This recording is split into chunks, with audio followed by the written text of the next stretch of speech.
나이 먹으면 관략근 조절 능력도 기르고 그래야지.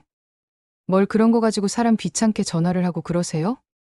정 급하면 방에 있는 비닐봉지라도 찾아보시든가. 대신 저희 돌아오기 전까지 깨끗하게 치워놓으시고요. 아, 그리고 다신 이런 일로 전화하지 마세요. 저 비싼 돈 내고 파티 즐기는 중이니까. 끊어요. 또 전화는 그렇게 끊겼습니다. 저는 스마트폰을 손에 든 채 그 자리에 망부석처럼 앉아 있었습니다. 뱃속을 쥐어짜던 통증이 거짓말처럼 느껴지지 않았어요. 그보다 더한 마음이 산산조각 나는 고통이 온몸을 지배했기 때문입니다. 제가 이 고통을 이겨내고 복수하는 이야기가 궁금하시다면 구독과 좋아요 부탁드립니다. 감사합니다. 안녕하세요. 저는 이정수라고 합니다. 정말 어처구니 없던 제 이야기 좀 들어주세요. 아내를 먼저 하늘로 보내고 이 넓은 집을 홀로 지키는 것도 어느덧 12년이 훌쩍 넘었습니다. 적적하지 않다면 거짓말이겠지요. 하지만 세월은 무심한 만큼이나 다정한 구석도 있어서 혼자만의 시간에 익숙해지는 법을 알려주더군요. 아침에 일어나 창가 화초에 물을 주고 직접 내린 커피 한 잔으로 하루를 여는 것. 오후에는 서재에 앉아 낡은 책장을 넘기거나 거실 벽에 걸린 시계의 나른한 똑딱거림을 들으며 바둑판을 꺼내 혼자만의 복기를 두는 것. 그것이 제 일상의 전부이자 아내가 떠난 후 제가 필사적으로 지켜온 작은 평화였습니다. 그 평화가 산산조각난 것은 창밖으로 장맛비가 추적추적 내리던 어느 늦은 밤 아들 재호에게서 걸려온 전화 한 통 때문이었어요. 아버지, 저 재호예요. 수화기 너머로 들려오는 아들의 목소리는 물에 젖은 솜처럼 무겁고 축축했습니다. 단 한마디를 내뱉었을 뿐인데도 그 안에 담긴 절망과 좌절의 무게가 제 가슴팍을 고스란히 짓눌러 왔지요. 무슨 일이냐고 별일 아니라고 몇 번을 되물었지만 아들은 그저 죄송해요. 아버지라는 말과 함께 흐느끼기만 했습니다. 심장이 쿵하고 내려앉았어요. 혹시나 사고라도 당한 건 아닌지, 어디 아픈 건 아닌지, 온갖 흉한 생각들이 머릿속을 헤집고 다녔습니다. 결국 1시간 뒤에 집으로 오겠다는 말을 끝으로 전화는 끊겼고, 저는 그 1시간을 10년처럼 보냈습니다. 거실을 서성이다 현관문을 열어 비가 쏟아지는 마당을 하염없이 바라보다 다시 들어와 차게 식은 물만 들이키기를 반복했지요. 1시간 뒤 약속처럼 택시 한 대가 집 앞 골목에 멈춰 섰습니다. 제 마음처럼 캄캄한 어둠 속에서 아들 내외가 내렸어요. 그들은 쏟아지는 비를 고스란히 맞으며 변변한 우산 하나 없이 제 집 대문 앞에 섰습니다. 번쩍이는 사업 계획서를 들고 자신만만하게 집을 나섰던 것이 불과 2년 전이었는데 다시 돌아온 아들의 어깨는 그때의 반만큼이나 좁아져 보였어요. 옆에 선 며느리 수진의 표정은 더욱 차가웠지요. 흠뻑 젖은 값비싼 옷이 몸에 들러붙는 것이 불쾌한지 연신 인상을 찌푸리고 있었습니다. 일단 들어오너라. 비 맞지 말고. 저는 말없이 현관문을 활짝 열었습니다. 차가운 밤 공기와 눅눅한 비 냄새가 그들을 따라 집 안으로 밀려 들어왔어요. 아들 재호는 차마 고개를 들지 못하고 제 발끝만 내려다보았고 며느리 수지는 젖은 머리카락을 신경질적으로 쓸어넘기며 주변을 훑어보더군요. 고맙다는 말도 미안하다는 말도 없었습니다. 그저 낯선 곳에 발을 들인 사람처럼 경계심 가득한 눈으로 제 집을 아니 이제는 자신들이 머물게 될 공간을 뜯어보고 있었지요. 그들의 초라한 짐가방은 두어 개가 전부였어요.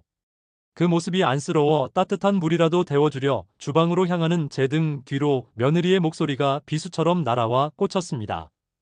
아버님, 이 집은 평수가 꽤 나오네요. 요즘 이 동네 시세가 얼마 정도 해요? 나중에 팔 때를 생각해야 하니까 대충이라도 알고는 있어야죠. 순간 제 발걸음이 돌처럼 굳었습니다. 방금 전까지 아들을 걱정하던 마음, 며느리를 안쓰럽게 여기던 연민이 싸늘하게 식어버리는 것을 느꼈어요. 이 집은 단순한 벽돌 건물이 아니었습니다. 젊은 시절 아내와 밤낮으로 일하며 모은 돈으로 처음 장만했던 우리의 보금자리였어요. 재호가 태어나고 자란 곳이었고 아내가 마당 한편에 심은 감나무가 해마다 열매를 맺는 곳이었습니다. 아내의 웃음소리가, 아이의 울음소리가, 나의 젊은 날의 땀방울이 구석구석 배어있는 곳이었지요. 그런 집이 며느리에게는 그저 팔아치울 부동산 매물 정도로 밖에 보이지 않았던 겁니다. 오갈 데 없어 찾아온 시아버지의 집에서 현관문을 들어서자마자 한다는 소리가 고작 집 값을 묻는 것이라니요. 저는 차마 뒤를 돌아보지 못했습니다. 어떤 표정을 지어야 할지, 무슨 말을 해야 할지 알 수가 없었기 때문이지요. 제 침묵을 어떻게 해석했는지 아들 재호가 황급히 며느리의 팔을 잡아 끌며 말했습니다. 여보, 무슨 그런 말을 해? 아버지가 놀라셨잖아. 왜? 내가 틀린 말했어? 어차피 여기 들어와 살 거면 우리 집이나 마찬가지인데 재산 가치를 파악하는 건 당연한 거 아니야. 재호 씨 당신은 너무 현실 감각이 없어. 그러니 사업도 말아먹는 거라고. 오히려 큰 소리를 치는 며느리의 당당함에 아들은 더는 아무 말도 하지 못하고 고개를 떨궜습니다. 저는 그저 주방으로 들어가 물을 끓이기 시작했어요. 주전자에 물이 끓는 소리, 가스레인지 위에서 불꽃이 타오르는 소리가 그 순간은 유일한 위안이었습니다. 거실에서 들려오는 그들의 목소리를 애써 외면하고 싶었거든요. 그날 이후 집안의 공기는 완전히 달라졌습니다. 아들 내외는 작은 방을 쓰기로 했지만 그들의 영향력은 집 전체로 번져나갔어요. 특히 며느리는 이 집을 자신의 취향대로 바꾸지 못해 안달이 난 사람처럼 굴었지요. 가장 먼저 사라진 것은 거실에 있던 제 안락의자였습니다. 아내가 살아있을 때 큰돈 주고 함께 사서 매일같이 앉아 신문을 보던 제 유일한 휴식처였어요. 아내가 마지막으로 병원에 가기 전날 아침까지도 저 의자에 앉아 제게 웃어주었던 기억이 선명했습니다. 어느 날 장을 보고 돌아오니 그 의자는 온데간 없이 사라지고 그 자리에는 번쩍이는 금속과 유리로 만들어진, 보기만 해도 허리가 아파 보이는 테이블이 놓여 있었습니다. 재호야, 거실에 있던 내 의자 못 봤느냐? 제 목소리가 저도 모르게 떨려 나왔습니다. 아들은 제 눈치를 살피며 우물쭈물 대답했지요. 아, 그거요?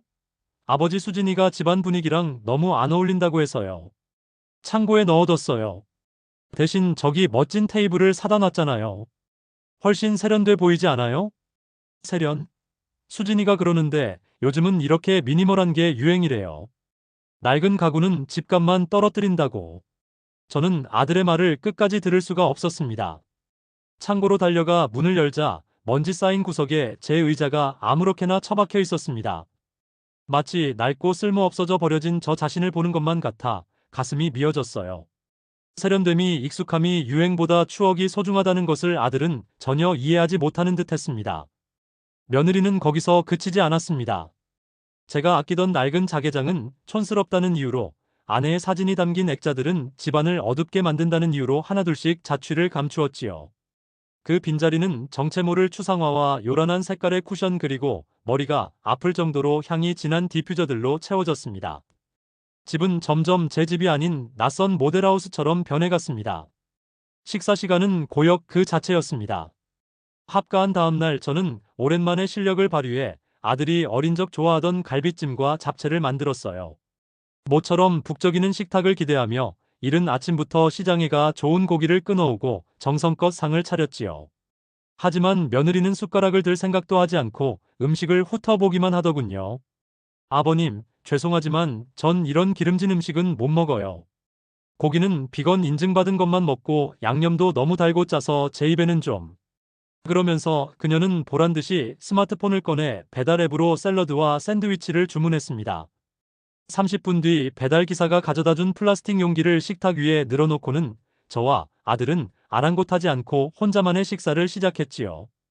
김이 모락모락 나는 갈비찜과 정성껏 차린 내 음식들은 순식간에 조롱거리가 되어버렸습니다.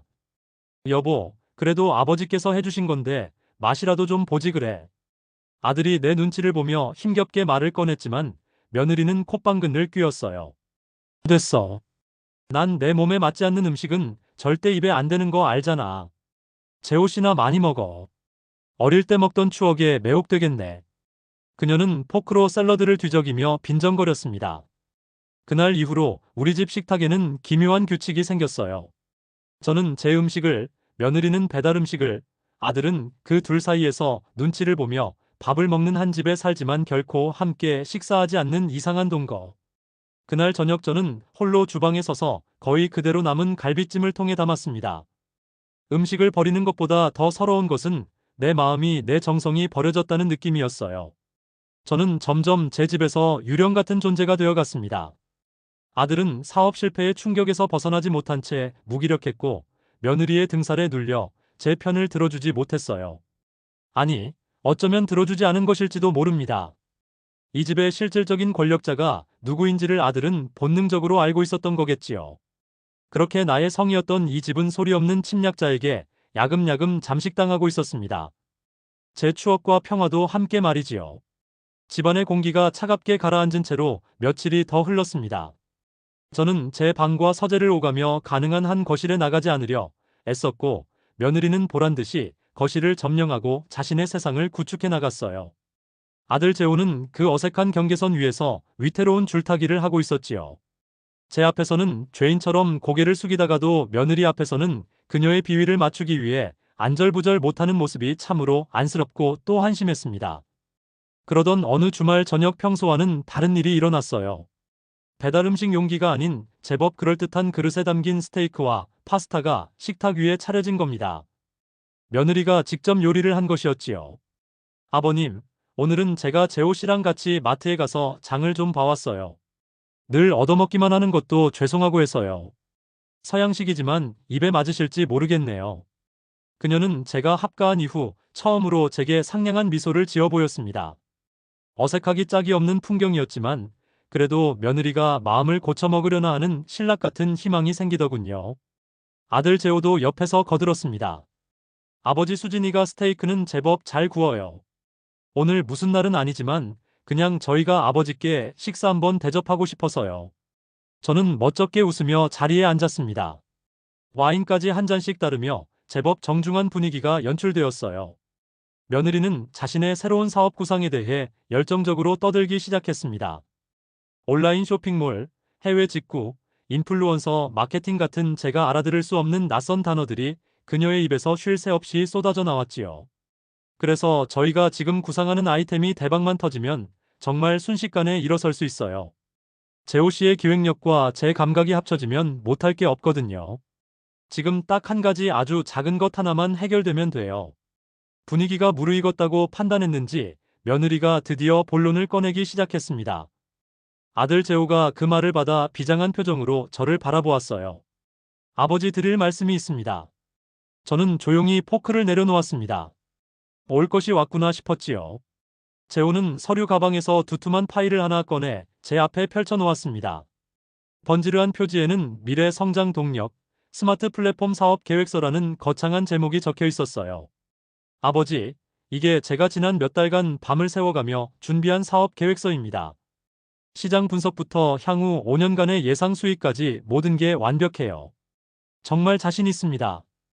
이 사업만 성공하면 예전에 진 빚도 갚고 아버지께 제대로 효도하며 살 수 있어요. 아들의 목소리는 진지했지만 어딘지 모르게 외워서 읽는 듯한 부자연스러움이 묻어났습니다. 저는 말없이 서류를 한 장 한 장 넘겨보았어요. 알 수 없는 그래프와 도표, 영어 약자들이 가득했습니다. 평생을 성실하게 공직에만 몸담아온 제게는 너무나도 낯선 세계였지요. 그래서 내가 뭘 도와주면 되겠냐? 사실 아주 큰 투자를 받을 기회가 생겼습니다. 제 사업 계획을 아주 좋게 본 투자자가 있는데 딱 한 가지 조건을 걸었어요. 확실한 담보. 만약의 경우를 대비해서 상환 능력을 증명할 수 있는 확실한 담보가 필요하다고 합니다. 결국 돈 문제였습니다. 저는 고개를 끄덕이며 물었어요. 얼마나 필요하다고 하더냐? 아들이 잠시 머뭇거리자 옆에 있던 며느리가 끼어들었습니다. 아버님, 돈을 빌려달라는 게 아니에요. 저희가 무슨 돈이 있어서 아버님께 돈을 빌려달라고 하겠어요? 그게 아니고요. 그녀는 잠시 말을 고르더니 제 눈을 똑바로 쳐다보며 말했습니다. 이 집을 저희에게 주시면 안 될까요? 뭐라고? 아니, 아버님, 오해하지 말고 들으세요. 정말 달라는 게 아니라 명의만 저희 앞으로 해달라는 뜻이에요. 이 집을 담보로 잡히면 저희가 필요한 사업 자금을 아주 낮은 이자로 대출받을 수 있어요. 저희가 성공해서 대출금 다 갚으면 집은 다시 아버님 명의로 돌려놓으면 되잖아요. 그냥 잠깐, 아주 잠깐만 명의를 빌려주신다고 생각하시면 돼요. 저는 기가 막혀서 허탈음이 나왔습니다. 잠깐 명의를 빌려달라니요. 집이 어디 시장에서 빌려 쓰는 물건이라도 된단 말입니까? 내 평생의 재산을 아내와의 추억이 담긴 이 집을 불구덩이에 던지라는 소리와 뭐가 다른가요? 그건 안 된다. 저는 단호하게 말했습니다.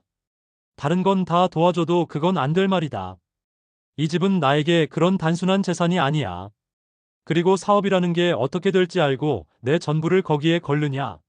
위험 부담이 너무 크다. 그러자 아들 재호의 얼굴이 무너지기 시작했습니다. 그는 자리에서 일어나 제 앞에 무릎을 꿇었어요. 아버지 제발요. 이번 한 번만 딱 한 번만 저를 믿어주세요. 제가 이렇게 무릎 꿇고 빌겠습니다. 아버지 저 이대로 주저앉으면 정말 죽고 싶을 만큼 비참해요. 마지막으로 아버지께 떳떳한 아들 모습 보여드리고 싶어요. 제발 아버지. 아들은 제 바지가랑이를 붙잡고 아이처럼 통곡했습니다. 그 처절한 모습에 제 마음도 와르르 무너져 내렸지요. 하지만 제 마음 한편에서는 며느리에 대한 불신이 사라지지 않았습니다. 저 모든 게 며느리가 뒤에서 조종하고 있는 것만 같았어요. 아니나 다를까? 며느리가 눈물을 글썽이며 연기를 시작했습니다. 아버님, 재호 씨 저러는 거 보세요. 저 사람 저러다 정말 큰일 나요. 아버님께서 아들 인생 한 번만 살려주신다고 생각해 주세요. 저희가 평생 은혜 갚으며 살게요. 이 집 담보로 대출받아서 이자도 저희가 꼬박꼬박 낼 거고 아버님 용돈도 매달 두둑하게 챙겨드릴게요. 네, 제발요. 두 사람이 쌍으로 제 앞에서 눈물바람을 하는 통에 저는 정신을 차릴 수가 없었습니다. 아들의 처절한 눈물과 며느리의 계산된 약속 사이에서 제 이성은 점점 마비되어 갔어요. 아내의 유언이 귓가에 맴돌았습니다. 무슨 일이 있어도 우리 아들 재호만큼은 지켜달라고. 저 약해 빠진 녀석 세상에 혼자 두면 분명 잘못될 거라고. 당신이 끝까지 곁에서 지켜줘야 한다고 신신당부를 했었지요. 그날 밤 저는 한숨도 자지 못했습니다. 텅 빈 거실을 몇 시간이나 서성했는지 몰라요. 벽에 걸린 아내의 사진 앞에 서서 한참을 바라보았습니다. 사진 속 아내는 여전히 인자한 미소로 저를 보고 있는데 저는 너무나 부끄러워 고개를 들 수가 없더군요. 여보, 내가 어떻게 하면 좋겠어? 당신 말대로 저 녀석을 지켜줘야 하는데 내게 남은 건 이 집 한 채뿐인데 이걸 내주면 우리가 평생을 바친 모든 것이 물거품이 될지도 모르는데. 다음날 아침 제 눈은 뜨드러 밤을 샌 탓에 퀴약이 짝이 없었습니다. 거실로 나오자 아들 내외가 초조한 얼굴로 저를 기다리고 있더군요. 저는 밤새 내린 결론을 어쩌면 제 인생 최악의 결정을 그들에게 통보했습니다. 그렇게 하거라. 제 말이 떨어지자마자 며느리의 얼굴에 화색이 도는 것을 저는 똑똑히 보았습니다. 그녀는 기쁨을 감추지 못하고 아들의 팔을 흔들어댔고 아들은 감격에 겨워 제게 큰절을 올렸지요. 그로부터 며칠 뒤 저는 아들 내외를 따라 법무사 사무실로 향했습니다.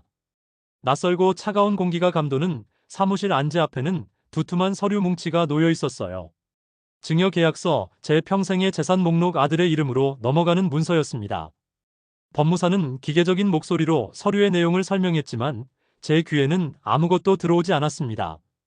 그저 묵직한 인감도장을 준 제 손의 감각만이 생생할 뿐이었지요. 아들은 차마 제 얼굴을 보지 못하고 창밖만 쳐다보고 있었고 며느리는 빨리 도장을 찍으라는 듯 노골적인 눈빛으로 저를 재촉했습니다. 저는 눈을 질끈 감고 제 이름 옆 네모난 칸에 인감을 눌렀습니다.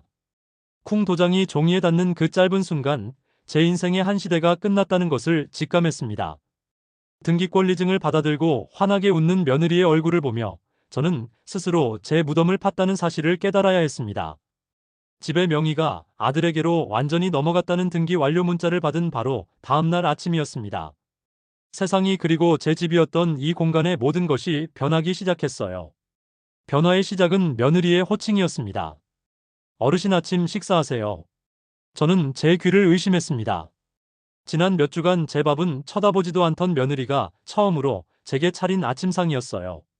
하지만 그보다 더 귀에 거슬리는 것은 어르신이라는 정중하지만 서늘한 거리감이 느껴지는 단어였습니다. 늘 저를 아버님이라 부르던 며느리였어요. 불과 며칠 전 제 앞에서 눈물까지 흘리며 아버님 아버님하고 매달리던 모습이 생생한데요. 왜 갑자기 그러고 계세요? 어서 앉으세요. 이제 이 집 주인은 저희예요. 어르신은 저희 집에 얹혀 사시는 손님이나 마찬가지니까 이제부터는 저희가 차려드리는 밥 드시고 저희가 정한 규칙을 좀 지켜주셔야겠어요. 그녀는 웃고 있었지만 눈은 전혀 웃고 있지 않았습니다. 그 눈에는 이제 숨길 필요조차 없다는 듯 노골적인 경멸과 승리자의 오만함이 가득 담겨 있었어요. 저는 아무 말 없이 식탁에 앉아 밥을 입으로 밀어넣었습니다. 밥에서 모래가 씹히는 것만 같았지요. 아들 재호는 제 눈치를 살피며 안절부절 못했지만 아내의 서슬퍼런 기세에 눌려 감히 입도 뜻하지 못했습니다.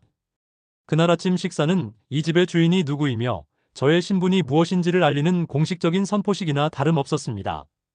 그날 오후 집 앞으로 요란한 경적 소리와 함께 번쩍이는 외제차 한 대가 멈춰섰습니다.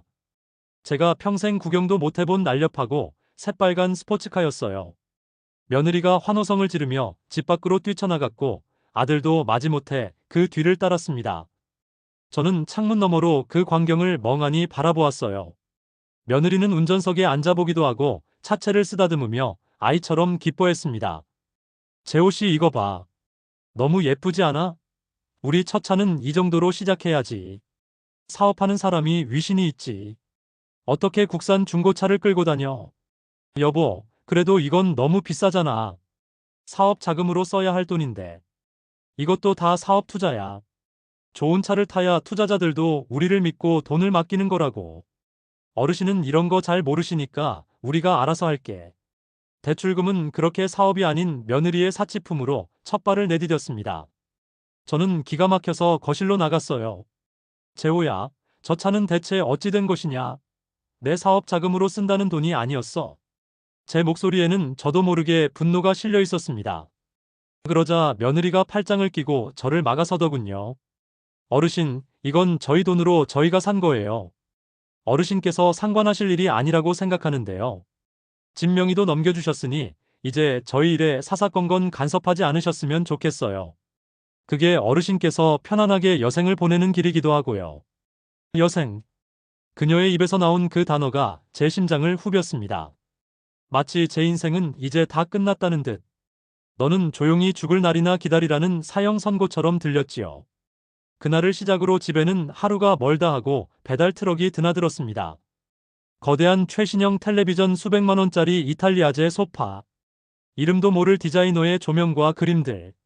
집은 순식간에 값비싼 물건들로 가득 찬 전시장이 되어갔습니다. 저는 그 모든 것이 제 집을 담보로 한 빚이라는 사실에 속이 타들어갔지만 제가 할 수 있는 것은 아무것도 없었어요. 며칠 뒤 며느리는 자신의 친구들을 집으로 불러들여 보란 듯이 집들이 파티를 열었습니다. 저는 그 사실을 까맣게 모르고 있었지요. 서재에서 책을 읽다 시끄러운 음악 소리에 거실로 나갔다가 처음 보는 남녀들이 술과 음식을 즐기는 모습을 보고는 그 자리에 얼어붙고 말았습니다. 며느리는 저를 발견하고는 조금도 당황한 기색 없이 친구들에게 저를 소개했어요. 아, 이쪽은 저희랑 같이 사는 어르신이야. 그냥 방 한 칸 내드리고 모시고 있어.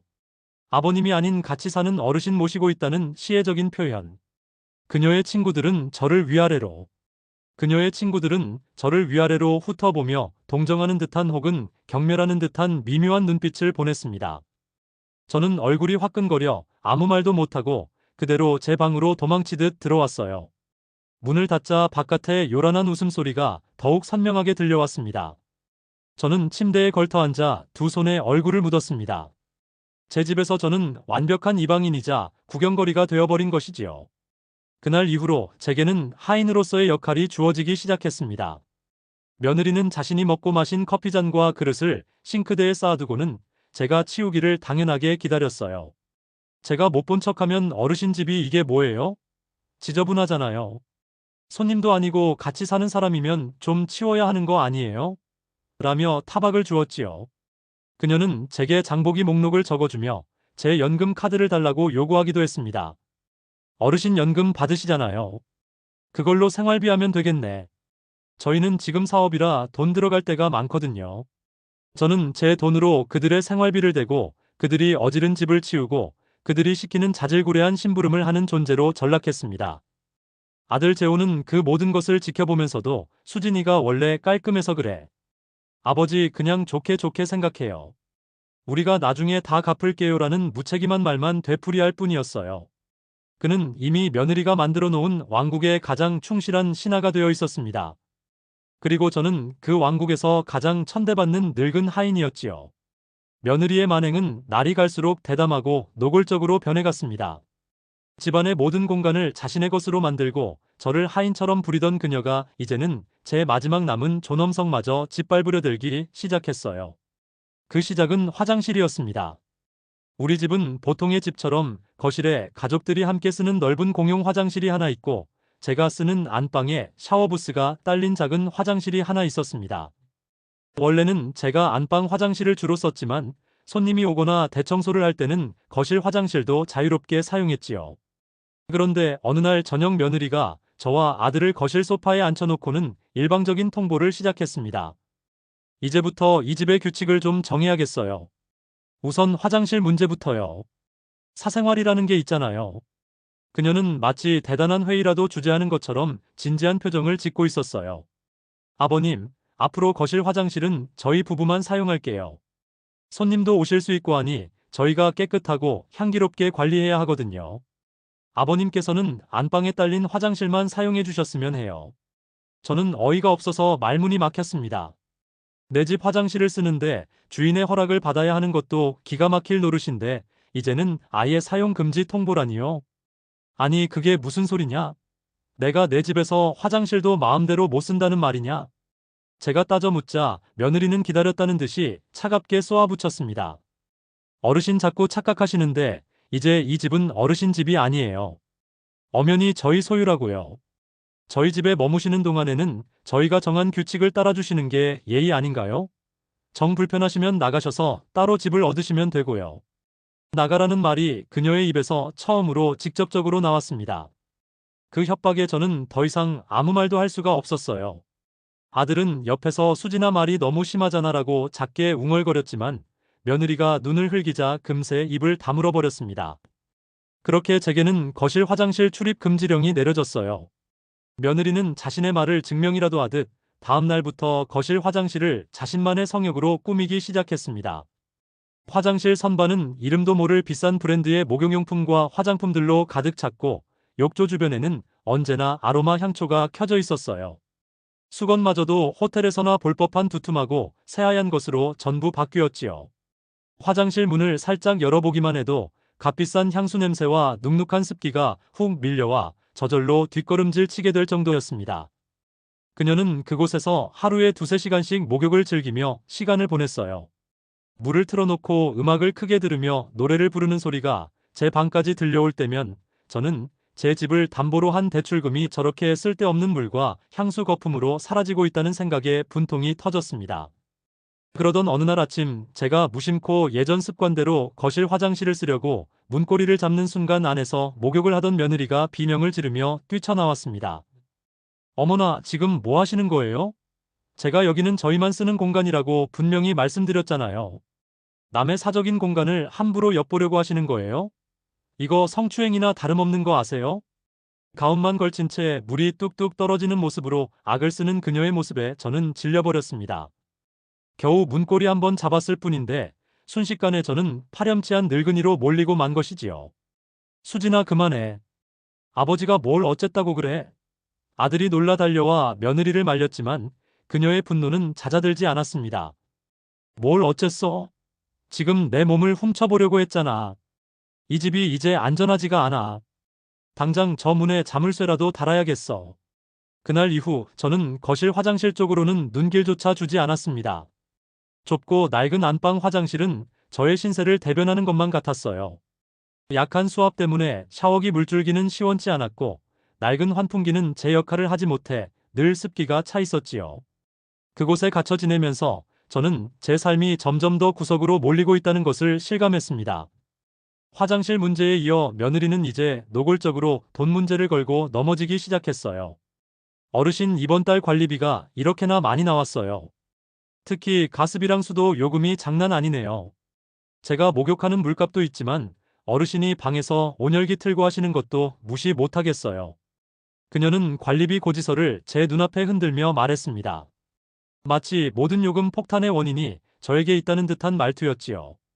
그러니 이제부터는 생활비를 좀 분담하셔야겠어요.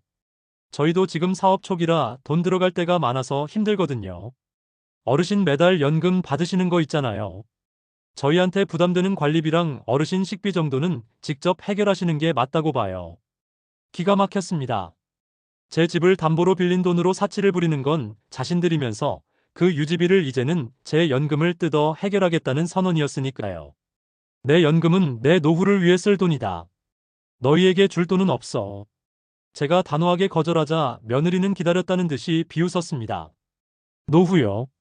어르신 지금 저희 집에 공짜로 살고 계시는 게 어르신 노후를 저희가 책임져 드리고 있는 거나 마찬가지예요. 그것도 모르세요? 정말 답답하시네. 정돈 내기 싫으시면 당장 이 집에서 나가시면 돼요. 아주 간단하죠? 또다시 나가라는 말이었습니다. 그것은 그녀가 가진 가장 강력한 무기였고, 저는 그 무기 앞에 속수무책으로 당할 수밖에 없었습니다. 아들은 그저 아버지 수진이가 화가 있어서 그러는 게 아니에요. 저희가 지금 좀 힘들어서 그래요라는 변명만 늘어놓았어요. 저는 그날 이후로 제 연금의 상당 부분을 생활비라는 명목으로 며느리에게 뜯기기 시작했습니다. 제 돈으로 제 집에서 저는 월세를 내고 사는 세입자보다도 못한 존재가 되어버린 것이지요. 매일 밤 저는 잠 못 이루고 천장을 바라보며 생각했습니다. 이 지옥 같은 시간을 언제까지 견뎌야 하는 걸까? 그리고 저들의 탐욕의 끝은 과연 어디일까? 그 끝이 제 모든 것을 삼켜버리기 전에 저는 무언가 결단을 내려야만 했습니다. 결단을 내려야 한다는 생각은 매일 밤 제 머릿속을 맴돌았지만 막상 아침이 되어 아들의 처진 어깨와 며느리의 가시 돋친 얼굴을 마주하면 그 결심은 안개처럼 흐지부지 흩어지곤 했습니다. 저는 여전히 아버지였고 이곳은 여전히 제 추억이 담긴 집이었기 때문이지요. 하지만 며느리는 제 그런 미련과 온정을 비웃기라도 하듯 더욱 잔혹하게 저를 몰아붙이기 시작했습니다. 그녀는 이제 제 마지막 남은 보루, 제 노후 자금인 연금을 체계적으로 노리기 시작했어요. 어느 날 저녁 며느리는 노트북을 들고 와 제 앞에 딱 내려놓았습니다. 화면에는 온갖 숫자와 항목으로 가득 찬 엑셀표가 떠 있었어요. 제목은 가계 생활비 분담 계획안이었습니다. 어르신 이리 좀 와서 앉아보세요. 제가 보기 편하게 정리 좀 해봤어요. 그녀의 목소리는 은행 창고 직원의 목소리처럼 사무적이고 차가웠습니다. 표 안에는 식비, 관리비, 공과금 같은 일반적인 항목 외에도 주택유지 보수비, 공용공간 청소비, 심지어 가족 유대감 형성 비용 같은 정체 모를 항목까지 버젓이 적혀 있었어요. 그리고 각 항목마다 터무니없이 부풀려진 금액이 할당되어 있었지요. 마지막 줄에는 그 모든 금액의 합계와 함께 이정수 어르신 분담금이라는 항목 아래 제 월 연금액과 거의 비슷한 숫자가 찍혀 있었습니다. 이게 다 무엇이냐? 가족 유대감 형성 비용은 또 뭐고? 아, 그건 저희가 가끔 외식하거나 문화생활할 때 드는 비용이요. 어르신도 가족이니까 당연히 분담하셔야죠. 아무튼 이걸 보시면 아시겠지만 저희가 지금 지출이 엄청나요. 그러니 여기 적힌 금액만큼 매달 어르신 연금 들어오는 날에 저희 계좌로 이체해 주시면 돼요. 깔끔하죠? 저는 기가 막혀서 허탈음이 나왔습니다. 이것은 요구가 아니라 교묘하게 포장된 강탈이었어요. 제 연금을 통째로 자신들의 쌈짓돈으로 쓰겠다는 선언이나 다름없었지요. 못한다. 내 연금은 너희들 사치 부리는데 보태라고 나오는 돈이 아니야. 제가 단호하게 거절하자 며느리의 얼굴에서 거진 미소가 싹 사라졌습니다. 그녀는 노트북을 탁 소리나게 덮으며 저를 쏘아보았어요. 어르신, 아직도 상황 파악이 안 되세요? 어르신이 이렇게 비협조적으로 나오시면 저희는 이자 낼 돈이 없어요. 그럼 어떻게 될까요? 이 집 바로 은행으로 넘어가고 우리 다 같이 길바닥에 나앉는 거예요. 다 어르신 고집 때문에요. 그렇게 되면 좋으시겠어요? 모든 책임을 제게 돌리는 뻔뻔함에 저는 할 말을 잃었습니다. 그녀는 자신의 탐욕 때문에 생긴 위기를 마치 저의 이기심 때문에 발생한 문제인 것처럼 완벽하게 포장하고 있었어요. 그날의 실랑이는 아들이 귀가하면서 흐지부지 끝났지만 며느리의 눈빛은 두고 보자는 경고를 분명히 담고 있었습니다. 그리고 며칠 뒤 제 연금이 통장으로 들어오는 날이 되었습니다. 며느리는 귀신같이 그날을 알고 있었어요. 아침부터 제 방문 앞을 서성이더니 제가 은행에 가려고 나서자 현관문을 막아섰습니다. 어르신 어디 가세요? 오늘 연금 들어오는 날이죠.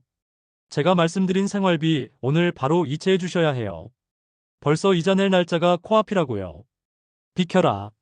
내 돈은 내가 알아서 한다. 싫은데요. 오늘은 돈 받기 전까지 절대 못 비켜드려요. 재호 씨, 이리 와봐. 아버님이 우리 다 같이 길바닥에 나앉게 생겼는데도 돈을 못 주시겠대. 며느리가 악을 쓰자 방에 있던 아들이 허둥지둥 달려나왔습니다. 그는 제발 싸우지 말라는 듯 울상을 지으며 저와 며느리 사이를 막아섰어요. 아버지 제발요. 수진이 말이 너무 심한 건 알지만 이번 한 달만 좀 도와주세요. 저희 정말 사정이 급해서 그래요. 네, 아버지. 아들까지 제게 매달리는 모습에 저는 참담한 심정을 느꼈습니다. 저 녀석의 입에서 제 마지막 노후 자금을 내놓으라는 말이 나오게 될 줄은 꿈에도 몰랐어요. 배신감에 손이 부들부들 떨렸습니다. 순간 아득한 옛 기억 하나가 눈앞을 스쳐 지나갔습니다. 아주 오래전 재호가 갓난이었을 때의 일이었어요. 저와 아내는 단칸방에서 신혼살림을 시작했습니다. 그때는 정말 하루 벌어 하루 먹고 살던 시절이었지요. 그러던 어느 겨울밤 어린 재호가 불덩이 같은 열에 펄펄 끓기 시작했습니다. 당장 병원에 데려가야 하는데 집에는 차비조차 변변치 않았어요. 저는 밤새 아들을 업고 눈길에 병원 응급실까지 몇 시간을 걸었습니다. 아내는 집에서 발을 동동 구르며 아침이 오기만을 기다렸지요. 다행히 아들은 급한 고비를 넘겼지만 문제는 약값이었습니다. 의사가 처방해준 약을 살 돈이 턱없이 부족했어요. 저는 아내에게 아이를 맡기고 그 길로 인력시장에 나가 닥치는 대로 일을 했습니다. 추운 겨울날 맨손으로 시멘트를 나르고 벽돌을 쌓았어요. 그렇게 며칠을 꼬박 일해서 번 돈으로 겨우 약을 사고 따뜻한 분유 한 통을 사들고 집에 돌아왔을 때 아내는 저를 붙잡고 한참을 울었습니다. 그리고 우리는 그날 밤 서로에게 그리고 갓난 아들 재호에게 약속했지요. 다시는 돈 때문에 이렇게 비참해지지 말자고. 악착같이 벌고 악착같이 모아서 우리 아들만큼은 부족함 없이 키우자고 말입니다. 제 연금은 바로 그 약속의 결과물이었습니다. 저와 아내의 젊은 날의 땀과 눈물 그리고 희생의 결정체였어요. 그런데 이제 제 아들이 그 피 같은 돈을 제 손으로 내어놓으라고 하고 있는 겁니다. 아버지 제발요. 아들의 애처로운 목소리가 저를 현실로 다시 끌어왔습니다. 저는 눈을 질끈 감았습니다. 결국 저는 지갑에서 카드를 꺼내 며느리가 요구한 금액의 절반 정도를 이체해주고 말았어요. 며느리는 액수가 마음에 들지 않는 듯 입을 삐죽거렸지만 더는 싸우기 싫다는 제 단호한 태도에 마지못해 물러섰습니다. 하지만 그 돈으로는 역부족이었겠지요. 일주일 뒤 저는 우편함을 확인하다가 낯선 봉투 하나를 발견했습니다. 붉은색 테두리가 둘러진 보기만 해도 불길한 기운이 느껴지는 봉투. 보낸 곳은 아들이 대출을 받은 은행이었습니다. 손을 떨며 봉투를 뜯자 안에서는 대출 원리금 연체에 따른 채무 이행 최종 독촉장이라는 제목의 문서가 나왔습니다. 정해진 날짜까지 연체된 원금과 이자를 상환하지 않을 시 법적 절차에 따라 담보물인 이 주택에 대한 강제 경매를 진행할 것이라는 차갑고 무서운 문장들이 검은 글씨로 박혀 있었어요. 저는 그 종이 한 장을 들고 집으로 들어갔습니다. 거실 소파에 누워 낄낄거리며 TV를 보던 며느리와 아들에게 다가갔지요. 이게 대체 무엇이냐? 제 목소리를 들은 며느리는 귀찮다는 듯 고개를 돌렸다가 제 손에 들린 붉은 테두리의 문서를 보고는 벌떡 일어났습니다. 그녀는 제 손에서 독촉장을 낚아채듯 가져가서는 내용을 대충 훑어보더니 아무렇지 않게 소파 위에 던져버렸어요. 어머, 결국 왔네. 제가 말했잖아요. 어르신이 협조를 안 해주시니까 이렇게 되는 거라고요. 다 어르신 탓이에요. 그녀는 조금도 당황하지 않고 이 모든 사태의 원인을 제게 돌렸습니다. 그 뻔뻔함에 저는 할 말을 잃고 말았어요. 아들 재호는 사색이 된 얼굴로 독촉장을 집어들고는 어쩔 줄 몰라 했습니다. 수진아, 이거 어떡하지? 정말 집이 경매로 넘어가면 어떡해? 어떡하긴 뭘 어떡해? 아버님 보고 어떻게든 해결하시라고 해야지. 이 집 원래 아버님 집이었잖아.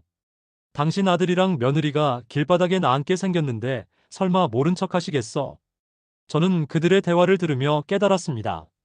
저들은 이 문제를 해결할 능력도 의지도 없다는 것을요. 그들은 그저 이 집이 경매로 넘어갈 위기에 처하면 제가 어떻게든 남은 재산을 털어서라도 막아줄 것이라고 믿고 있는 것이었습니다. 저를 자신들의 탐욕을 채워줄 마지막 비상금 정도로 여기고 있었던 거지요. 저는 더 이상 그들과 말을 섞지 않았습니다. 조용히 제 방으로 돌아와 문을 닫았어요. 그리고 서랍 깊숙한 곳에 넣어두었던 은행에서 발급한 독촉장을 다시 꺼내보았습니다. 차가운 종이 위에 찍힌 검고 붉은 글자들이 제게 마지막 결단을 내리라고 소리치고 있는 것만 같았습니다. 이제 더 이상 물러설 곳은 없었습니다. 그러던 어느 날 저에게 가장 끔찍하고 치욕적인 일이 벌어졌습니다. 집안의 공기는 독촉장이 도착한 이후 더욱 살벌해졌습니다. 저는 제 방에서 거의 나오지 않았고 아들 내외는 거실에서 자기들끼리 속닥거리거나 들으라는 듯이 큰 소리로 서로를 탓하며 싸우는 날이 잦아졌어요. 하지만 그 와중에도 며느리의 사치는 멈추지 않았습니다. 오히려 최후의 바둑이라도 하듯 더욱 기승을 부렸지요. 그녀는 어느 날 저녁 아주 들뜬 목소리로 제게 말했습니다. 어르신, 저희 내일 평창에 있는 리조트에서 열리는 파티에 좀 다녀올게요. 아주 유명한 투자자들이랑 인플루언서들이 많이 오는 VIP 파티래요. 이런 데 가서 인맥을 쌓아놔야 사업에 도움이 되거든요. 저는 아무 대답도 하지 않았습니다. 집이 경매로 넘어가게 생긴 마당에 파티라니요.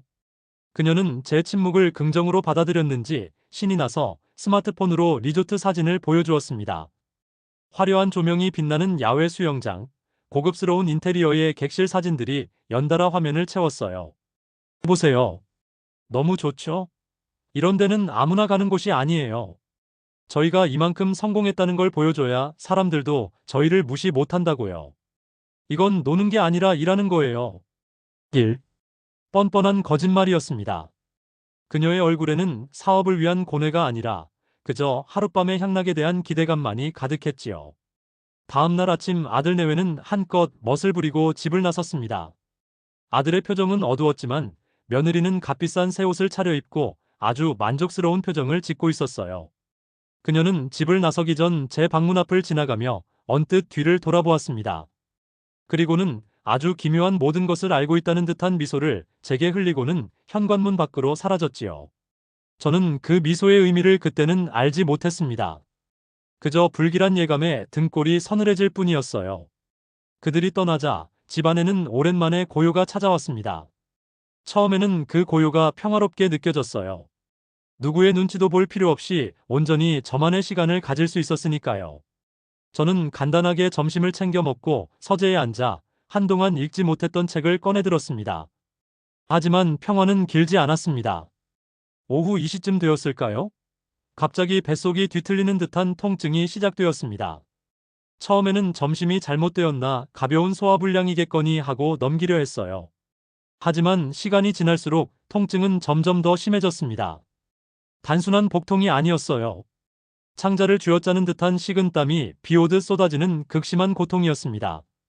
저는 책을 덮고 비틀거리며 자리에서 일어났습니다. 당장이라도 화장실에 가야 했어요. 저는 제가 늘 쓰던 안방 화장실로 향했습니다.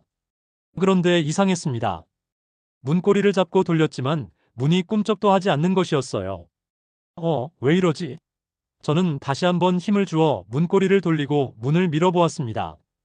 하지만 문은 안에서 무언가로 막아놓은 것처럼 단단하게 닫혀 있었습니다. 밖에서는 잠글 수 없는 구조의 문인데 대체 어찌된 영문인지 알 수가 없었어요. 순간 아침에 집을 나서던 며느리의 그 기묘한 미소가 뇌리를 스쳐 지나갔습니다. 설마 하는 끔찍한 생각이 들었지만 뱃속의 통증은 저를 더 이상 생각에 잠겨있게 내버려 두지 않았습니다. 저는 식은땀을 뻘뻘 흘리며 마지막 희망을 안고 거실 화장실로 달려갔습니다. 아랫배의 통증은 이미 한계에 다다르고 있었어요. 제발 저 문만은 열려있기를. 하지만 그 희망은 문고리를 잡는 순간 산산조각 나고 말았습니다. 거실 화장실 문 역시 굳게 잠겨 있었습니다. 이럴 수가. 저는 그 자리에 주저앉고 말았습니다. 며느리가 외출하기 전 제가 화장실을 쓰지 못하도록 두 개의 문을 모두 잠그고 나간 것이 틀림없었습니다. 안방 화장실은 열쇠 구멍에 젓가락 같은 것을 부러뜨려 넣어 막아놓은 것이 분명했고 거실 화장실은 아예 밖에서 열쇠로 잠가버린 것이었지요. 저는 제 집 복도 한가운데서 두 개의 잠긴 문 사이에 갇혀버린 신세가 되었습니다. 극심한 복통과 함께 걷잡을 수 없는 분노와 절망감이 온몸을 덮쳐왔습니다. 이것은 단순한 장난이 아니었어요. 저라는 존재를 완벽하게 무시하고 제 고통을 즐기려는 의도가 다분한 인간으로서 할 수 있는 가장 잔인하고 비열한 짓이었습니다. 저는 바닥을 기어가다시피 제 방으로 돌아와 떨리는 손으로 스마트폰을 집어들었습니다. 마지막 남은 이성 한 조각을 붙잡고 며느리에게 전화를 걸었어요. 신호음이 한참이나 이어지다 시끄러운 음악 소리와 함께 겨우 연결이 되었습니다. 여보세요? 어르신 웬일이세요? 저 지금 바쁜데요. 전화기 너머로 들려오는 며느리의 목소리는 술에 취해 잔뜩 혀가 꼬여 있었습니다. 나다. 집에 화장실 문이 둘 다 잠겨서 열리지가 않는다. 혹시 너희들이 잠그고 간 것이냐? 나 지금 배가 너무 아파서 당장 화장실에 가야 하는데. 저는 고통 속에서 겨우 말을 이었습니다. 제 절박한 목소리를 들은 며느리는 잠시 말이 없더니 이내 전화기 너머로 폭소를 터뜨렸습니다. 낄낄거리는 웃음소리가 시끄러운 음악 소리를 뚫고 제 고막을 찢는 듯 했어요. 푸아. 어머 정말요? 이상하다. 우리가 나갈 땐 멀쩡했는데. 어떻게? 어르신 연세 드시니까 이제 문도 잘 못 여시는구나. 그녀는 저를 조롱하고 있었습니다. 아니야. 너희가 일부러 그런 것이 분명해. 당장 어떻게 열 수 있는지 말해다오. 나 정말 쓰러질 것 같단 말이다. 재혼의 며느리의 목소리가 갑자기 싸늘하게 변했습니다. 그 목소리는 제가 평생 잊지 못할 악마의 속삭임과도 같았어요. 어떡하긴 뭘 어떡해요? 그냥 참으세요. 나이 먹으면 괄약근 조절 능력도 기르고 그래야지 뭘 그런 거 가지고 사람 귀찮게 전화를 하고 그러세요? 정급하면 방에 있는 비닐봉지라도 찾아보시든가. 대신 저희 돌아오기 전까지 깨끗하게 치워놓으시고요. 아, 그리고 다신 이런 일로 전화하지 마세요. 저 비싼 돈 내고 파티 즐기는 중이니까. 끊어요. 뚝. 전화는 그렇게 끊겼습니다. 저는 스마트폰을 손에 든 채 그 자리에 망부석처럼 앉아 있었습니다. 뱃속을 쥐어짜던 통증이 거짓말처럼 느껴지지 않았어요. 그보다 더한 마음이 산산조각 나는 고통이 온몸을 지배했기 때문입니다. 비닐봉지. 그녀는 제게 비닐봉지를 찾아보라고 했습니다. 제 마지막 남은 인간으로서의 존엄성을 그녀는 그렇게 아무렇지 않게 쓰레기통에 처박아 버린 것이지요. 얼마나 그렇게 앉아 있었을까요? 창밖은 이미 짙은 어둠에 잠겨 있었습니다. 제 안에서 들끓던 뜨거운 분노는 어느새 차갑게 식어 얼음처럼 단단하게 굳어버렸습니다. 고통도 슬픔도 절망도 느껴지지 않았어요. 그저 무섭도록 맑고 투명한 정신만이 남아 앞으로 제가 무엇을 해야 할지를 선명하게 보여주고 있었습니다. 그날 밤 늙고 무력했던 아버지 이정수는 죽었습니다. 그리고 그 자리에서 차가운 분노로 심장이 뛰는 복수자가 태어났습니다. 지옥 같았던 밤이 지나고 동쪽 하늘이 희미하게 밝아오기 시작했습니다. 저는 밤새 한숨도 자지 않았습니다. 아니, 잘 수가 없었지요. 침대에 눕는 대신 저는 서재 의자에 꼿꼿이 앉아 어둠 속에서 밤을 지새웠습니다. 며느리가 내뱉었던 모욕적인 말들이, 그녀의 경멸 가득한 웃음소리가 귓가에서 끊임없이 재생되었어요. 그 소리를 들으며 제 안에 뜨거웠던 분노는 점점 더 차갑고 단단하게 응축되었습니다. 뜨거운 분노는 앞뒤를 가리지 못하고 폭발하지만 얼음처럼 차가운 분노는 모든 것을 세밀하게 계산하고 가장 아픈 것을 노릴 줄 아는 법이지요.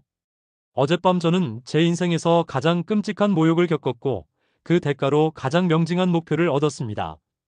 그것은 단순한 복수가 아니었어요. 저들의 탐욕과 오만으로 쌓아올린 성을 바로 그 성의 기반이 되었던 제 희생을 이용해 송두리째 무너뜨리는 것.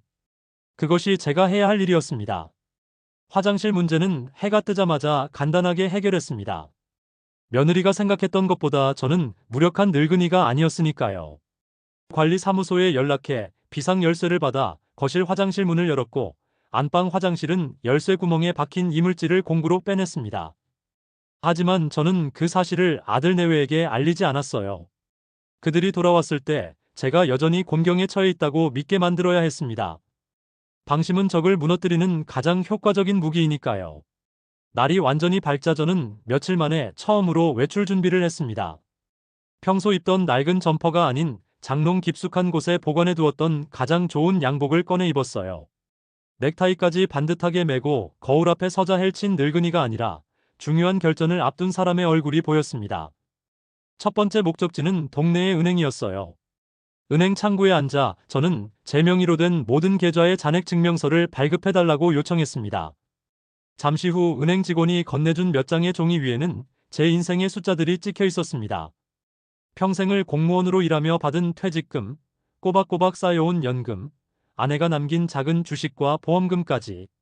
그 모든 것을 합친 금액은 아들 녀석이 제 집을 담보로 빌린 대출 원금을 갚고도 남을 만큼의 액수였습니다.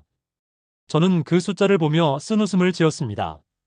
이 돈은 제가 남은 노후를 편안하게 보내기 위해, 그리고 혹시라도 아들에게 무슨 일이 생겼을 때 마지막으로 도와주기 위해 평생을 아끼고 모은 돈이었어요.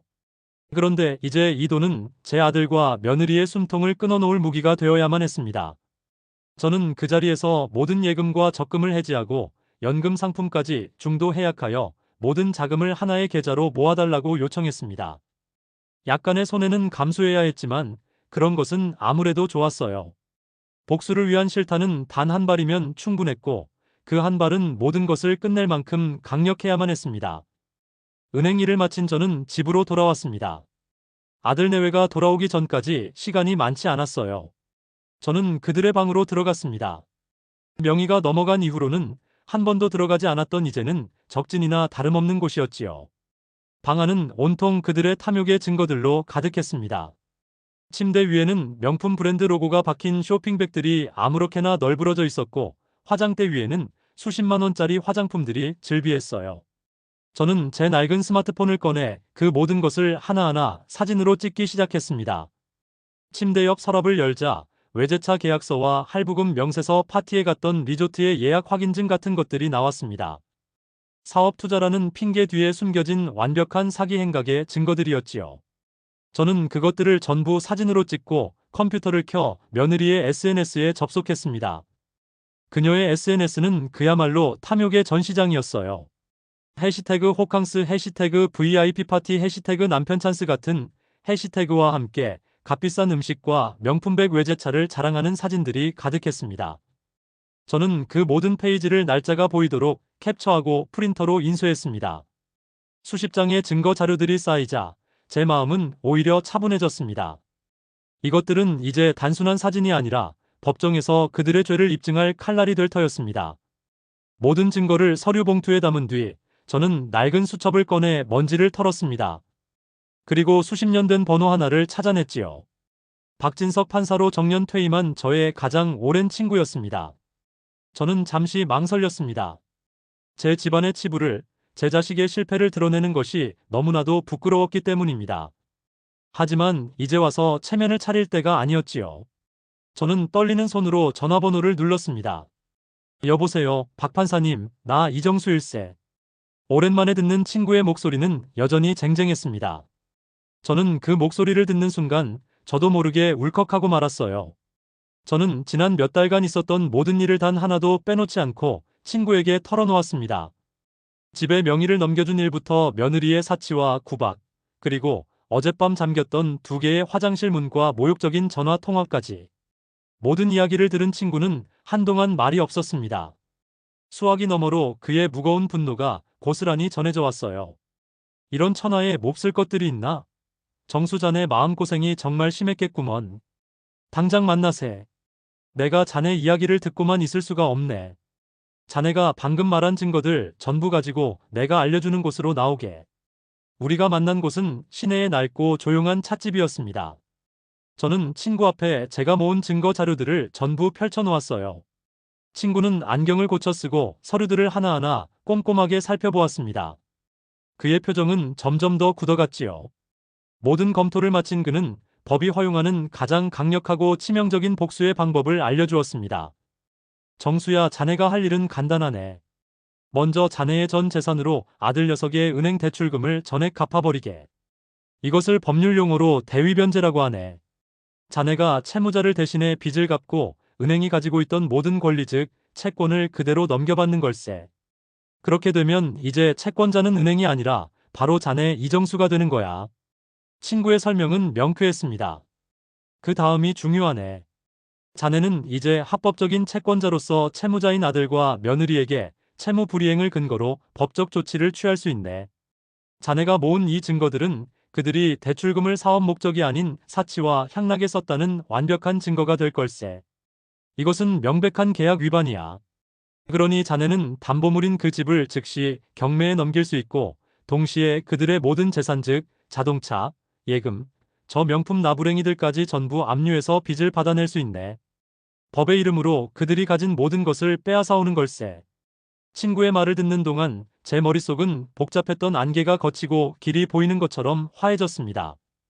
이것은 감정적인 복수가 아니었어요. 법과 증거에 기반한 누구도 반박할 수 없는 완벽한 계획이었습니다. 저는 더 이상 피해자가 아니었습니다. 그들의 운명을 손에 쥔 심판관이 될 참이었습니다.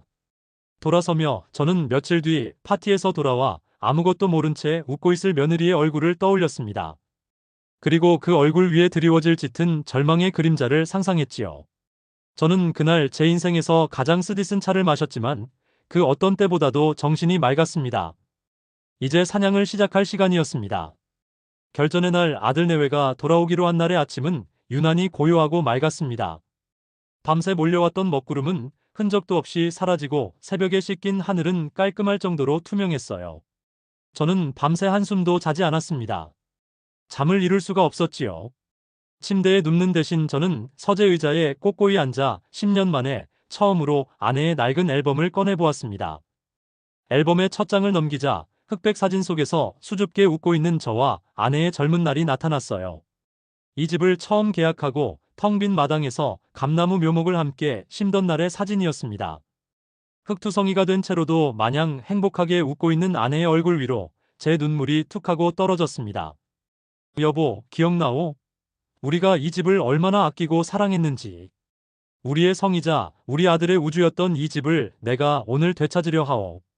당신 아들이 아니라 당신 아들을 집어삼킨 저 괴물들에게서 말이요. 저는 앨범을 한 장 한 장 넘기며 우리의 행복했던 시간들을 그리고 그것을 짓밟은 지난 몇 달간의 모욕을 되새겼습니다. 분노는 어느새 차가운 강철 같은 결의가 되어 제 심장을 단단하게 감싸고 있었지요. 날이 밝자 저는 장롱 깊숙한 곳에 보관해 두었던 가장 좋은 양복을 꺼내 입었습니다. 평생을 공직에 있으며 입었던 제게는 갑옷이나 다름없는 옷이었어요. 넥타이까지 반듯하게 매고 거울 앞에 서자 주름지고 지친 늙은이가 아니라 중요한 전투를 앞둔 늙은 장수의 얼굴이 보였습니다.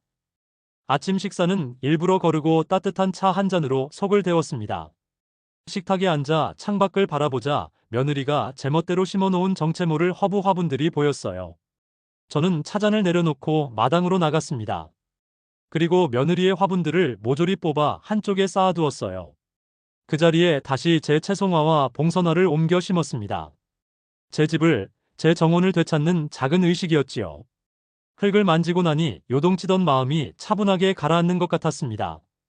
오전 9시 저는 변호사가 알려준 모든 서류를 품에 안고 집을 나섰습니다.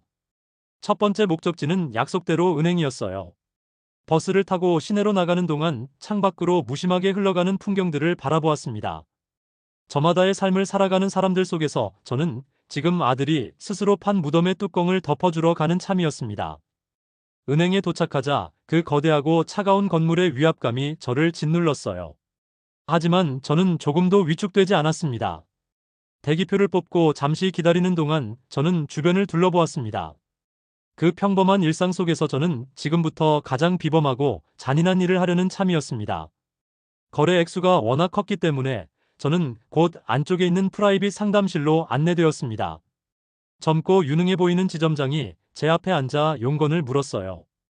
아드님이신 김재호 씨 명의로 된 주택담보대출금을 오늘 전액 상환하고 싶습니다. 그리고 제가 그 채무를 인수하는 대위변제 절차까지 진행해 주십시오. 제 말에 지점장의 눈이 동그래졌습니다. 그는 아마 제가 아들의 빚을 갚아주는 평범한 아버지라고 생각했겠지요. 아, 그러십니까, 아버님? 정말 대단한 결정을 하셨습니다. 자제분을 정말 사랑하시는군요. 그런데 대위변제까지 진행하시는 것은 무슨 특별한 이유라도 있으신지요? 그의 조심스러운 질문에 저는 준비해온 서류 봉투를 테이블 위에 올려놓았습니다. 사랑이라. 글쎄요. 이 서류들을 보시면 제 결정을 조금은 이해하실 수 있을 겁니다. 저는 그에게 며느리의 SNS 출력물과 명품 영수증 사진 몇 장을 보여주었습니다. 지점장은 서류를 잠시 검토하더니 이내 무언가 심상치 않다는 것을 눈치챈 듯 표정이 굳어졌어요. 그의 눈에 스쳐 지나가는 동정심과 일말의 분노를 저는 똑똑히 보았습니다. 알겠습니다. 고객님의 뜻대로 처리해드리겠습니다. 다만 고객님의 전 재산이 투입되는 거래인 만큼 몇 가지 확인 절차를 거쳐야 합니다. 혹시라도 협박이나 강요에 의해 진행하시는 절차는 아니신지 확인해야 할 의무가 저희에게 있습니다. 아닙니다. 이것은 온전히 나의 의지이며 내가 내 인생을 걸고 내리는 결정입니다. 그러니 절차대로 진행해 주시오.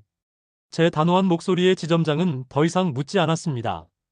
절차는 생각보다 복잡했고 시간은 더디게 흘렀습니다.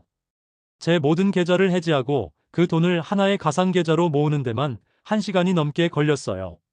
제 눈앞의 화면에서 수십 년간 쌓아온 제 인생의 숫자들이 순식간에 사라졌다가 다시 하나의 거대한 숫자로 합쳐지는 것을 멍하니 바라보았습니다. 그 숫자는 단순한 돈의 액수가 아니었어요.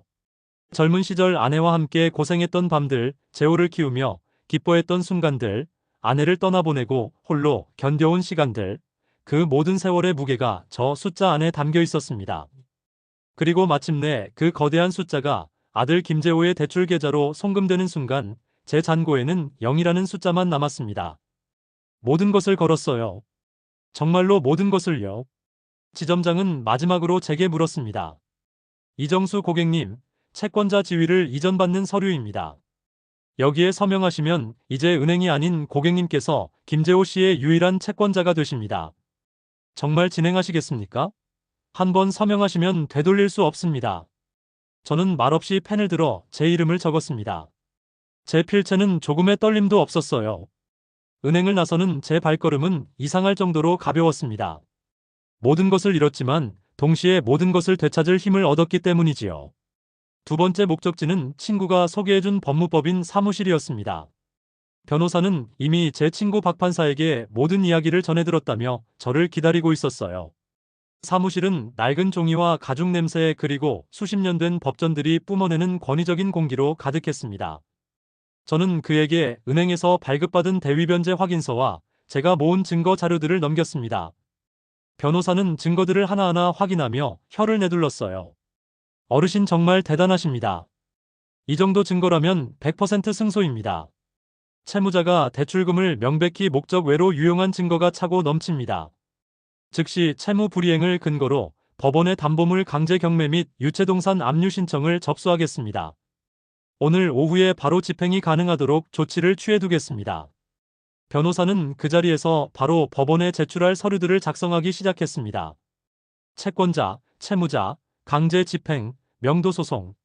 차갑고 비정한 법률 용어들이 서류 위를 빠르게 채워나갔습니다. 변호사의 펜 끝에서 제 분노는 이제 누구도 막을 수 없는 법이라는 이름의 칼이 되어가고 있었어요. 그는 법원 집행관실과 통화하여 오늘 오후에 집행관들이 제 집 앞으로 갈 것이라고 확인해 주었습니다. 모든 것은 제 계획대로 아니 친구와 변호사가 설계해준 완벽한 각본대로 움직이고 있었지요. 모든 준비를 마치고 집으로 돌아온 시간은 오후 2시가 조금 넘은 시각이었습니다. 아들 내외가 돌아오기까지는 아직 몇 시간이나 남아 있었지요. 집안은 텅 비어 있었고 그 고요함 속에서 저는 다가올 폭풍을 기다렸습니다. 저는 제 방으로 들어가지 않고 창고에서 꺼내온 제 낡은 안락의자에 앉았습니다. 그리고 거실벽 가장 잘 보이는 곳에 아내의 사진을 걸어두었지요. 마치 이 모든 것을 지켜봐 달라는 듯이. 저는 그렇게 제 성의 왕좌에 앉아 적을 기다리는 늙은 왕처럼 현관문만을 응시하고 있었습니다. 시간은 더디게 흘렀습니다. 벽시계의 초침 소리가 유난히 크게 들리는 오후였어요. 똑딱똑딱. 그 소리는 마치 제 심장 소리 같기도 했고 그들의 운명에 다가오는 사신의 발소리 같기도 했습니다. 그리고 마침내 저 멀리서 익숙한 자동차 엔진 소리가 들려왔습니다. 그들의 새빨간 외제차 그 경쾌하고 오만한 엔진 소리는 자신들에게 닥쳐올 운명은 꿈에도 모른 채 마지막 만찬을 즐기고 돌아온 어리석은 자들의 행진곡처럼 들렸습니다. 저는 천천히 아주 천천히 자리에서 일어났습니다. 그리고는 현관으로 향했지요. 심판의 시간이었습니다. 이제 이 지루한 연극의 막을 내릴 때가 온 것입니다. 저는 현관문 작은 창을 통해 그들이 차에서 내리는 모습을 지켜보았습니다. 아들 재호는 피곤한 기색이 역력했지만 며느리 수지는 아주 만족스러운 표정으로 조수석에서 내렸어요. 그녀의 손에는 어젯밤 파티에서 경품이라도 탄 것인지 제법 커다란 명품 브랜드 쇼핑백이 들려 있었습니다. 그들은 아무것도 모른 채 서로 웃고 떠들며 대문으로 향하고 있었지요. 그들의 발걸음이 대문 앞에 거의 다다랐을 때 저는 직접 현관문을 열고 마당으로 나섰습니다. 마당 한편에 조용히 서 있는 저를 발견한 며느리의 얼굴에 순간 의아함과 경계심이 스쳐 지나갔어요. 어르신 거기서 뭐 하세요? 저희 왔는데 마중이라도 나오신 거예요?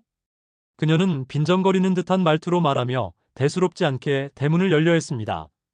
바로 그때였어요. 골목길에 조용히 주차되어 있던 검은색 승용차에서 건장한 남자 선원 명과 제 변호사가 내렸습니다. 그들은 약속이라도 한 듯 아들 내외의 앞을 막아섰지요.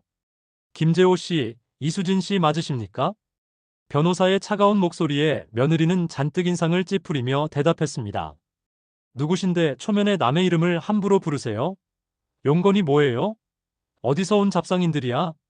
변호사는 그녀의 무례한 태도에 조금도 동요하지 않고 품에서 서류 몇 장을 꺼내 그들 앞에 내밀었습니다. 그는 마치 판결문을 읽는 판사처럼 낮고 엄숙한 목소리로 또박또박 말하기 시작했어요.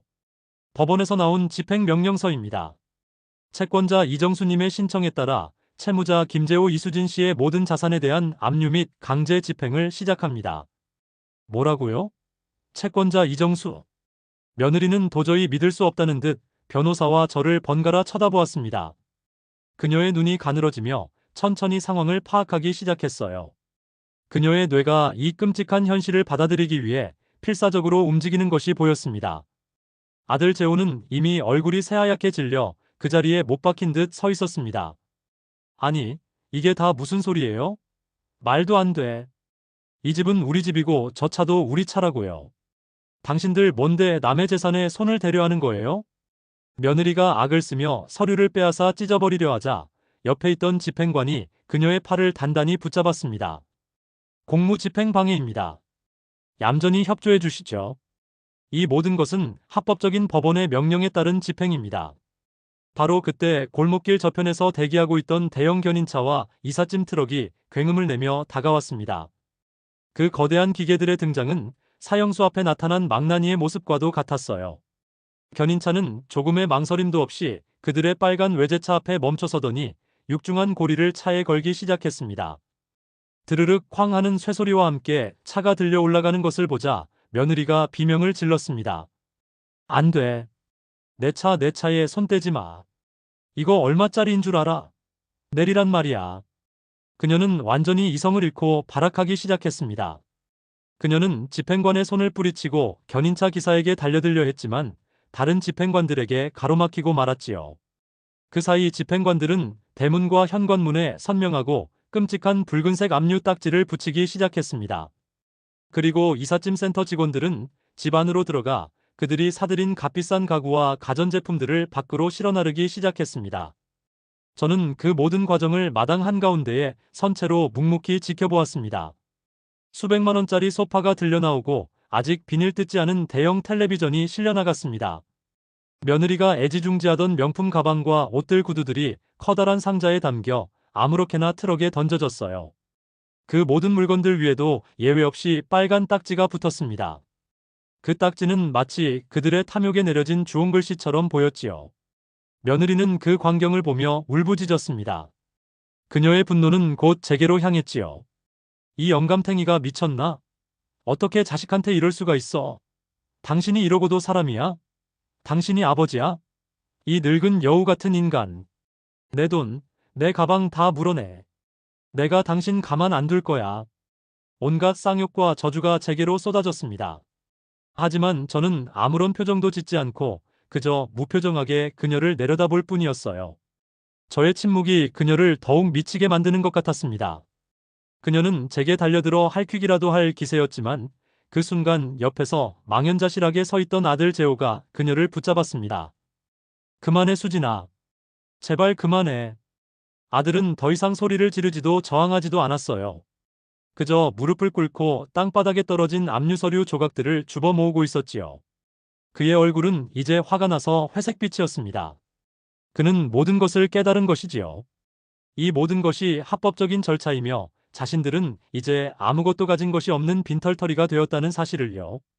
어느 정도 시간이 지나 집안의 물건들이 거의 다 트럭에 실렸을 때 저는 천천히 마당 계단을 내려가 그들 앞에 섰습니다. 그리고 제 인생에서 가장 차갑고 잔인한 목소리로 입을 열었어요. 똑똑히 듣거라. 너희가 내 집을 담보로 빌렸던 그 돈 어제 내가 내 전 재산을 털어 모두 갚았다. 제 말에 아들과 며느리의 눈이 커졌습니다. 이제 그 빚의 주인은 은행이 아니라 바로 나다. 그리고 너희는 그 돈으로 사업이 아닌 너희들의 사치와 허영심을 채웠지. 그것은 명백한 계약 위반이다. 그래서 나는 나의 합법적인 권리로 너희가 진 빚을 돌려받기 위해 너희의 모든 것을 회수하는 것이다. 저 차도 저 가구도 저 가방들도 이제 너희 것이 아니라 너희가 나에게 갚아야 할 빚의 일부일 뿐이야. 저는 잠시 말을 멈추고 잠겨있던 화장실 문을 떠올리며 말을 이었습니다. 나는 너희에게 모든 것을 주었다. 내 마지막 남은 집까지 내어주었지. 하지만 너희는 내게 무엇을 주었느냐? 너희는 나를 이 집에서 내쫓으려 했고 내 마지막 자존심마저 짓밟았다. 심지어 내가 아파서 화장실 문을 열어달라고 애원했을 때 너희는 나를 조롱하며 비닐봉지를 찾아보라고 했지. 제 말에 며느리의 얼굴이 하얗게 질렸습니다. 아들은 고개를 푹 숙인 채 오열하기 시작했어요. 그러니 이제 너희가 길바닥에 나앉을 차례다. 너희가 나에게 했던 것처럼 너희도 한번 비참해져 보거라. 이것이 내가 너희에게 주는 마지막 가르침이다. 저는 마지막 문장을 내뱉었습니다. 그리고 이 집은 이제 다시 내 집이다. 너희는 이 집에 발들릴 자격이 없어. 그 말이 결정타였습니다. 며느리는 순간 숨을 멈추는 듯 하더니 이내 실성한 사람처럼 웃기 시작했습니다. 하하, 다 끝났어. 다 끝났다고. 그러던 그녀가 갑자기 아들에게 달려들었어요. 다 당신 때문이야. 이 무능한 인간. 당신이 제대로 했으면 내가 이렇게까지 할 필요도 없었잖아. 당신 아버지 하나 제대로 구슬리지도 못하고. 이 한심한 놈. 그녀는 아들의 뺨을 때리고 가슴을 주먹으로 치며 악을 썼습니다. 늘 그녀에게 눌려 지내던 아들이 그 순간 처음으로 폭발했습니다. 그는 며느리의 머리채를 잡아챘어요. 닥쳐. 이 미친 여자야. 너 때문이야. 내 탐욕 때문에, 내 사치 때문에 내 인생이 우리 아버지가 모든 게 다 망가졌어. 너만 아니었으면, 너만 내 인생에 나타나지 않았더라면. 그들은 그렇게 자신들의 탐욕의 잔해들로 가득한 길바닥 위에서 서로를 물고 뜯으며 싸우기 시작했습니다. 그 모습은 너무나도 추하고 처참해서 차마 눈뜨고 볼 수가 없을 지경이었어요. 저는 더 이상 그들을 보지 않았습니다. 조용히 등을 돌려 텅 비어버린 하지만 온전히 다시 나의 것이 된 집 안으로 들어섰습니다. 등 뒤에서 들려오는 그들의 끔찍한 비명소리를 배경음악 삼아 저는 현관문을 닫았습니다. 길고 길었던 전쟁이 드디어 끝났습니다. 집 안으로 들어서자 완벽한 고요가 저를 감쌌습니다. 방금 전까지 문 밖에서 벌어졌던 아수라장은 마치 다른 세상의 일처럼 느껴졌지요. 거실은 며느리가 사들였던 값비싼 가구들이 빠져나가 텅 비었지만 오히려 그 텅 빈 공간이 제 마음을 편안하게 해주었습니다. 불필요한 것들이 모두 사라지고 마침내 이 집의 본 모습이 드러난 것만 같았어요. 저는 소파도 없는 거실 바닥에 그대로 주저앉았습니다. 긴장이 한꺼번에 풀리면서 온몸에 힘이 빠져나가는 것을 느꼈지요. 이겼다는 기쁨보다는 모든 것을 끝냈다는 깊은 피로감이 몰려왔습니다. 저는 그 자리에 한참을 앉아 있었습니다. 창밖으로는 어느새 그들의 비명소리도 트럭의 엔진 소리도 들리지 않았습니다. 모든 것이 폭풍이 지나간 후에 고요함 속으로 가라앉고 있었어요. 그날 밤 저는 수개월 만에 처음으로 깊은 잠을 잤습니다. 누구의 눈치도 볼 필요 없는 나의 집, 나의 방, 나의 침대에서요. 다음날 아침 저는 마치 새로 태어난 사람처럼 개운하게 일어났습니다. 그리고 제 집을 정화하는 의식을 시작했지요. 가장 먼저 창고를 열었습니다. 그리고 먼지가 뽀얗게 쌓인 제 낡은 안락의자를 꺼내 거실 창가, 원래 있던 그 자리에 놓았어요. 의자에 앉아보니 제 몸에 꼭 맞춘 듯 편안했습니다. 아내의 사진이 담긴 액자들도 다시 제자리를 찾았습니다. 저는 거실벽 가장 좋은 자리에 아내의 환한 미소를 걸어두고는 한참 동안 그 모습을 바라보았습니다. 여보, 이제 다 끝났어. 내가 우리의 집을 지켜냈어. 저는 며느리가 남기고 간 역한 향의 디퓨저들과 그녀의 잡동사니들을 모조리 커다란 쓰레기 봉투에 담아버렸습니다. 그녀의 손길이 닿았던 모든 물건을 치우고 나니 집안의 공기마저 맑아지는 듯 했어요. 집안의 모든 창문을 활짝 열어 환기를 시켰습니다. 맑고 신선한 아침 공기가 집안을 가득 채우자 비로소 숨통이 트이는 것 같았어요. 제 집에서 저는 그렇게 며느리의 흔적을 그 지독했던 악몽의 잔재를 하나씩 지워나갔습니다. 며칠에 걸쳐 저는 집 안 구석구석을 쓸고 닦았습니다. 며느리의 가구가 놓여있던 자리에 남은 흠집을 메우고 낡았지만 정든 제 물건들을 다시 제자리에 놓았지요. 그 모든 과정은 고된 노동이었지만 동시에 상처받은 제 마음을 치유하는 과정이기도 했습니다. 한 달쯤 지났을까 변호사에게서 연락이 왔습니다. 압류된 자산들은 모두 경매를 통해 처분되었지만 워낙 빚이 컸던 탓에 제가 갚아준 원금에는 미치지 못했다고 하더군요. 하지만 변호사는 남은 채무에 대해서도 아들 내외의 미래 소득에 대한 압류를 신청해 놓았기 때문에 그들은 평생 동안 그 빚을 갚아나가야 할 것이라고 했습니다. 그들의 파산은 이제 법적으로도 완벽하게 마무리된 것이지요. 변호사는 덧붙여 며느리 이수진이 아들과 이혼 서류를 접수하고는 자신의 부모님 집으로 돌아갔다는 소식도 전해주었습니다. 그녀의 친구들 사이에서도 평판이 바닥나 아무도 그녀를 만나주지 않는다고 하더군요. 스스로 쌓아올린 허영의 성에서 그녀는 가장 비참한 방식으로 쫓겨난 셈입니다. 그 소식을 들었을 때 제 마음은 놀랍도록 평온했습니다. 어떠한 동정심도 승리감도 느껴지지 않았어요. 그저 당연한 결과라고 생각했을 뿐입니다. 그렇게 몇 계절이 바뀌는 동안 제 일상은 다시 예전의 평화를 되찾았습니다. 아침에 일어나 화초에 물을 주고 커피를 내리고 안락의자에 앉아 신문을 읽었습니다. 더 이상 저를 하인 취급하는 사람도 제 노후 자금을 탐내는 사람도 없었지요. 그러던 어느 늦가을 우체통에 낯선 편지 한 통이 꽂혀 있었습니다.